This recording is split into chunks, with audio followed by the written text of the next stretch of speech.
Hello friends, welcome back to my বিনাদার সঙ্গ চ্যানেলে আপনাদের সবাইকে স্বাগত। আর আপনারা কেমন আছে? আমি তো খুব ভালো আছি। আর আমি চলে এসেছি দেখো আমাদের জমিতে কী কী সবজি আছে দেখো। তো চলো তোমাদেরকে দেখাই আমাদের জমিটা দেখে। এই যে দেখো কলা ধরেছে, কি কলা বলে জানি না। আর হচ্ছে এই যে বাঁধাকপি আছে, এখানে বাঁধাকপি আছে। তারপর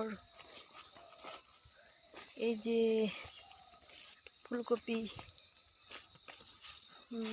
ছোট ছোট কেবল ধরেছে। গাছগুলো না খাইয়ে নিচ্ছি জানো, যে ফুলকপি। ওদিকে আবার আছে সিমা,